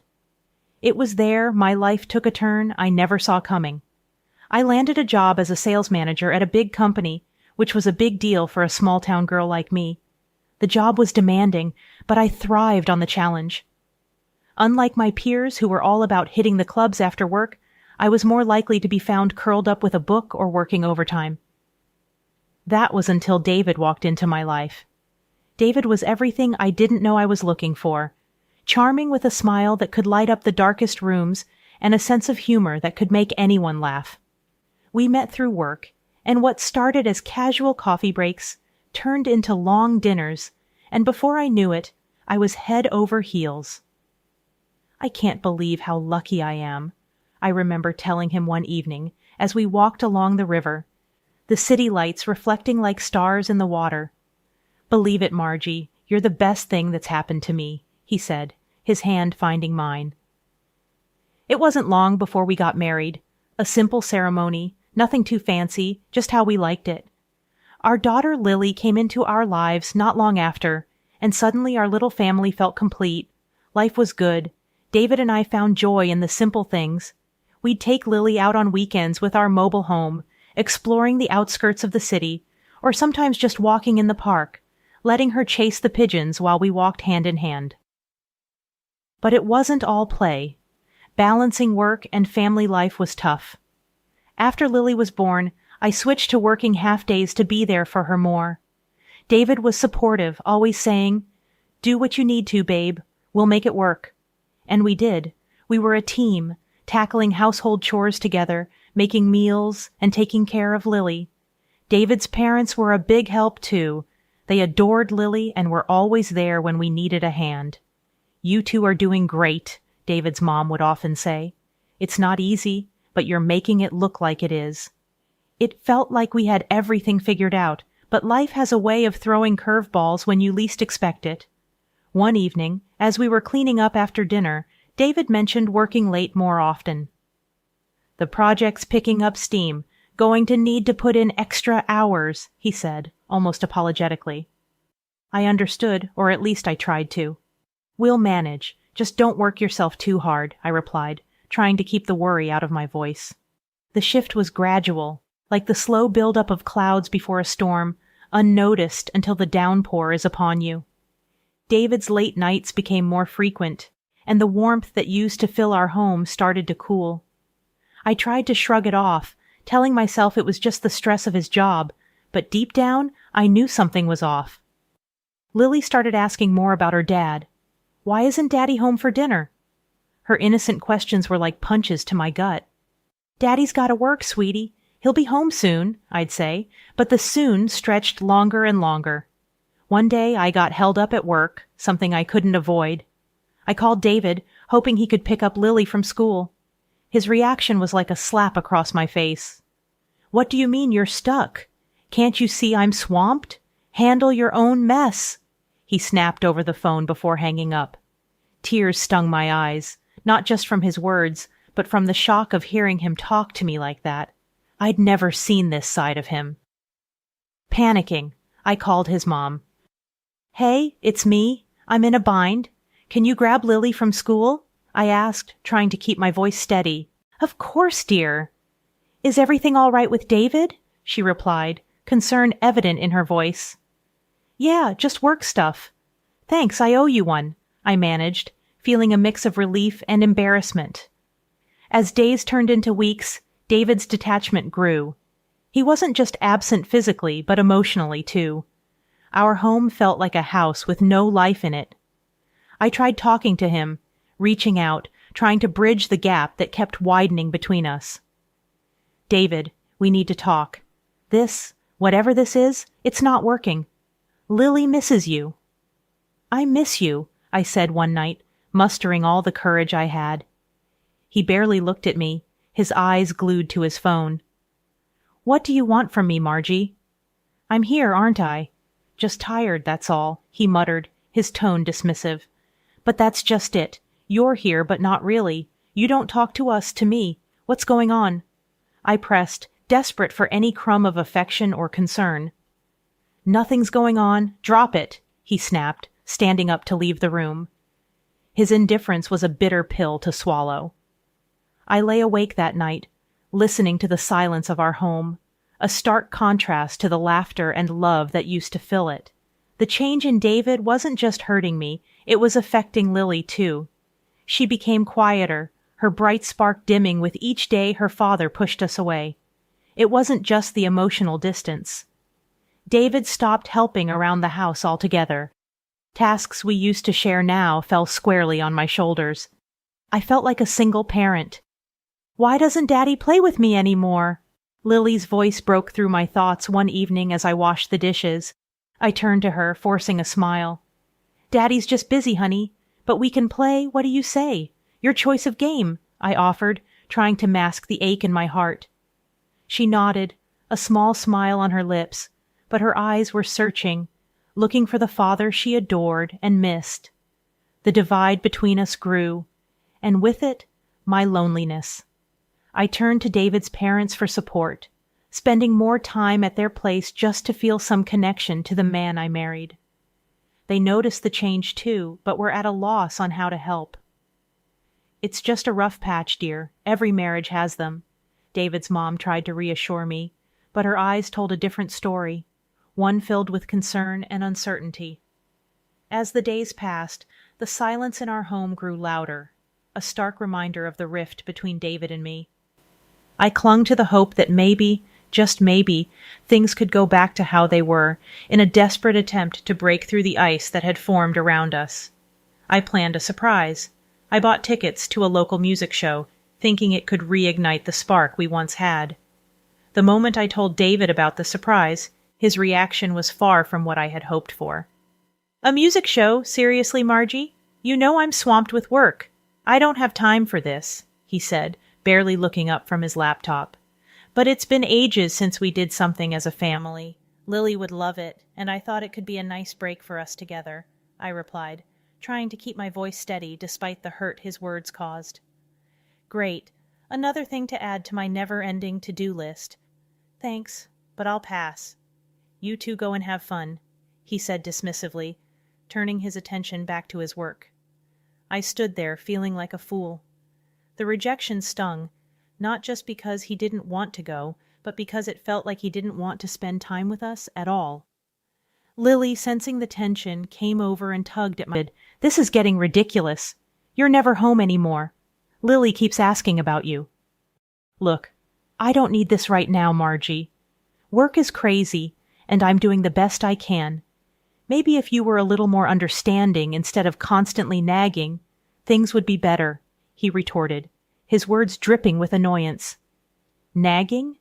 I'm trying to have a conversation about our family, about us. You're hardly here, and when you are, you're like a ghost. How is that fair to Lily or me?" I shot back, my frustration boiling over. "Just leave it, Margie. You wouldn't understand," he said before walking out, leaving me standing there, fuming and feeling more alone than ever. The evenings he claimed to spend with colleagues stretched later and later, and I couldn't shake the feeling that there was something more he wasn't telling me. The loneliness was suffocating, and I found solace in the only place I could, with Lily and David's parents. During one of our dinners at David's parents' house, his mother noticed my subdued mood. "Margie, dear, you barely touched your food. Is everything all right?" she asked, her voice full of concern. I hesitated, not wanting to burden her with my problems, but the words spilled out. I feel like I'm losing him, and I don't know what to do. He's always working or out, and when he's home, it's like he's not really here. Lily misses him, and I miss my husband." David's father, who had been quietly listening, chimed in. "Have you tried talking to him? Really sitting him down and telling him how you feel?" I let out a humorless laugh. Talking to David, it's like talking to a wall these days. He doesn't listen, or worse, he gets angry. I'm at my wit's end here. David's increasing late nights and vague excuses pushed me to a decision I never thought I'd make. Hiring a private investigator felt like crossing an invisible line, but the need to understand his actions overshadowed my reservations. Weeks went by with a strange mix of anticipation and dread until the unexpected happened. Our anniversary was approaching, and David surprised me with an invitation to celebrate at an upscale restaurant, promising a weekend together just like old times. I couldn't hide my excitement. "Really, David? Just us, like before?" I asked, hardly believing the shift in his attitude. "Yeah, thought it'd be nice. A break from all the craziness," he replied, his tone casual, almost nonchalant. With renewed hope, I arranged for David's parents to look after Lily, sharing my joyous news. The day arrived with a mix of nerves and excitement. The restaurant was as beautiful as promised, creating a backdrop that felt like a step into our past, a reminder of better days. David was already there, waiting. His gesture of offering me a glass of wine took me by surprise. "Come on, let's celebrate. Just this once," he urged when he saw my hesitation. I laughed, a bit uneasy. "You know I'm not much for drinking, but okay, just this once," I agreed, wanting to make the most of this rare moment between us. The evening was a blur of wine and toasts. David kept filling my glass, each time insisting, "to us." It felt like a dream, our problems momentarily washed away by the ambience and alcohol. But as the night wore on, I felt increasingly unwell, a heaviness dragging me down into a drowsy haze. "David, I don't feel so good. I think I need to lie down," I mumbled, struggling to keep my eyes open. "Don't worry, I got you. Let's get you home," he said, his voice distant as he helped me into the car. The world outside the car window slipped into darkness as I fell into a troubled sleep, only to be jolted awake by a sudden stop. The air was cold, and I was barely conscious when David dragged me out of the car and onto a bench. Through the fog of my mind, I heard his words, sharp and clear, cutting deeper than any knife. "You're just so tiring, Margie. Always there, always expecting so much. I can't do this anymore." His words were a cruel echo in the darkness as I tried to process them, but my body wouldn't cooperate. The world spun, and I felt myself slipping away, his voice the last thing I clung to before darkness claimed me completely. Waking up in the clinic was like trying to piece together a puzzle with half the pieces missing. The pounding in my head matched the confusion swirling through my mind. There, beside me, stood my mother-in-law, her face etched with worry. "You're awake, thank God," she sighed, a hand clutching her heart. "We found you in a bad part of town. No bag, no ID, nothing. What on earth happened?" I tried to sit up, the effort sending waves of nausea through me. I was with David. We had dinner for our anniversary," I managed, the words sounding hollow even to me. Her brows knitted in confusion. "But that can't be. David's been out of town. He called yesterday to check on Lily, said he was sorry he couldn't be here." That didn't make any sense. My head spun, not just from the pain, but from the stark disbelief. "But he was there. We had dinner," I trailed off, the reality sinking in. My own husband's actions were a mystery, his alibi a lie. "Let's get you home. We can sort this out later. How's Lily?" That was the first coherent thought I had. "My daughter, my little girl, was she okay?" "She's fine, dear. Been asking for you. Let's get you better so you can see her," she reassured me, helping me to my feet. The days that followed were a blur of rest and whispered conversations. I stayed with my mother-in-law, the atmosphere charged with unasked questions. Once I felt stronger, I knew what I had to do. I called the detective I had hired weeks ago, the one I hoped would shed light on David's mysterious behavior.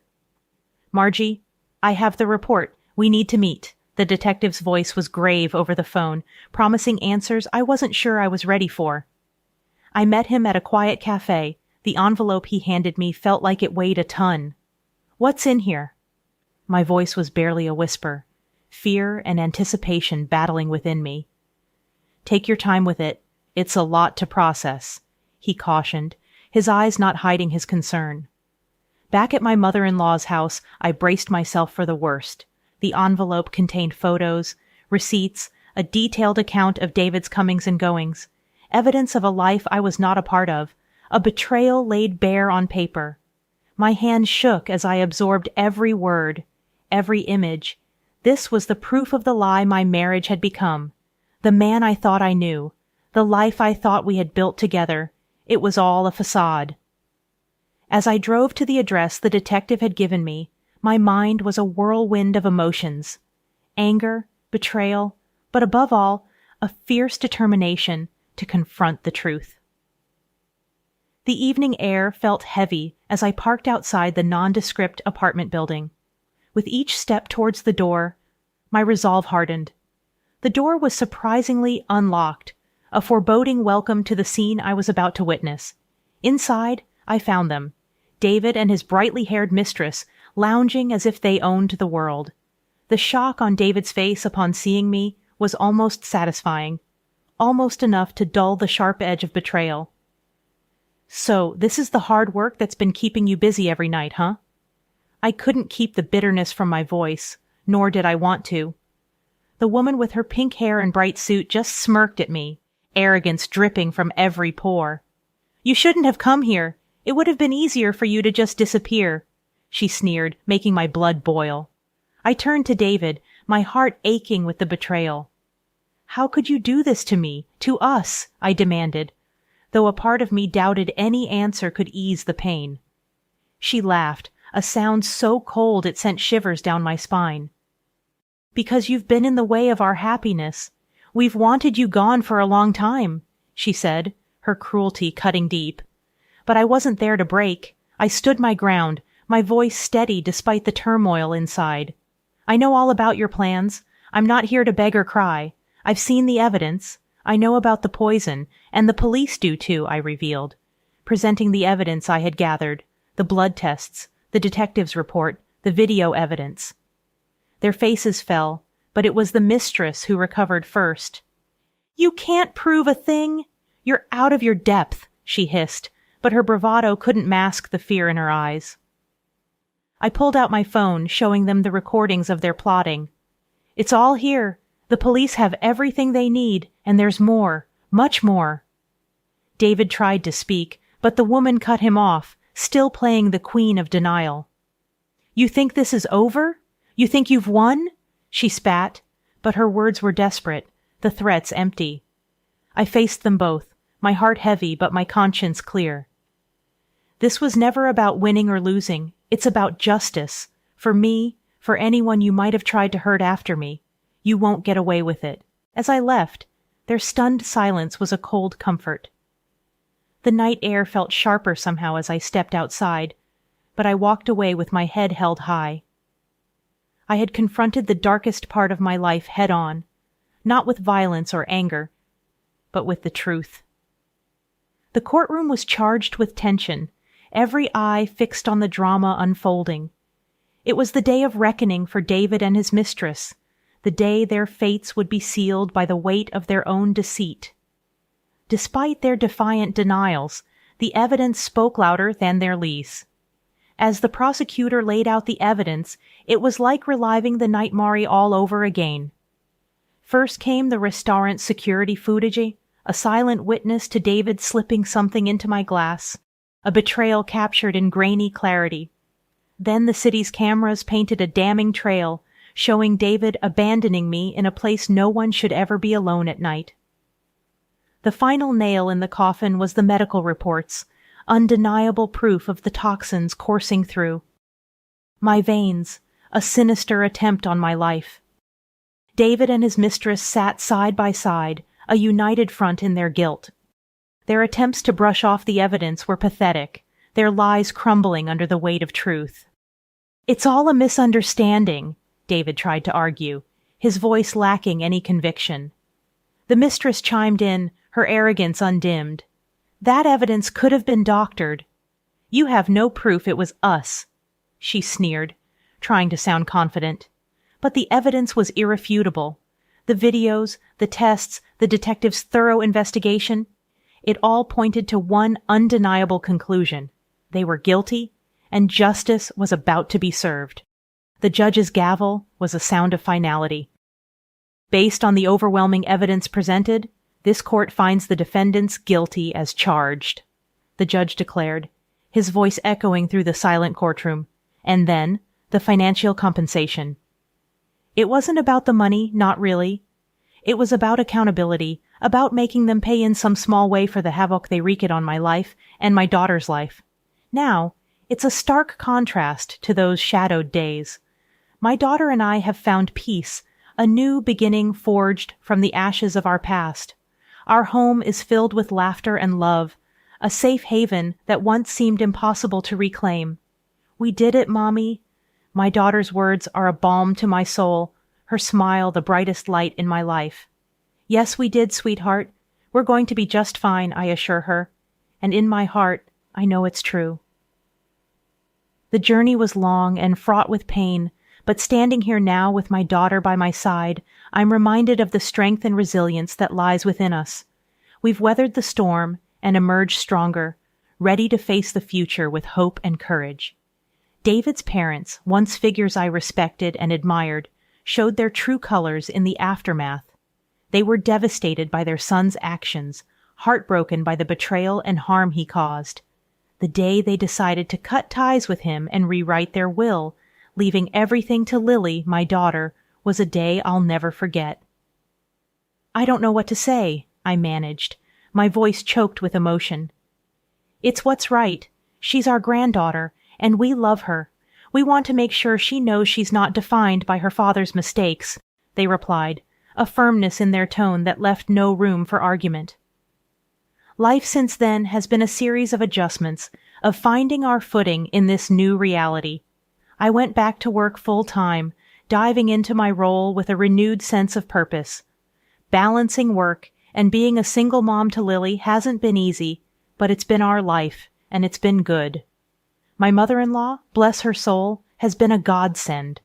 She stepped up in ways I couldn't have imagined, becoming not just a caregiver for Lily, but a pillar of strength for me. Our bond, forged in the fires of family drama, has become unbreakable. "Lily's lucky to have you, you know. We both are," I told her one evening as we shared a quiet cup of tea after putting Lily to bed. She waved me off, her usual modest self. "Nonsense. I'm just doing what any grandmother would.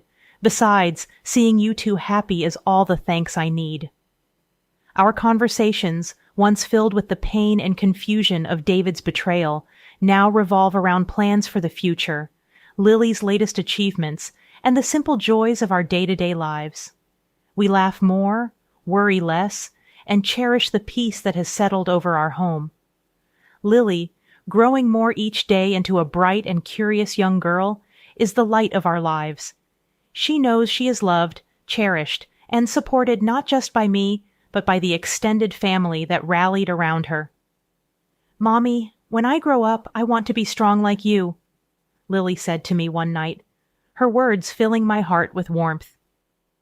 "You already are, my love. You're the strongest person I know," I replied, tucking her in, a sense of contentment settling over me.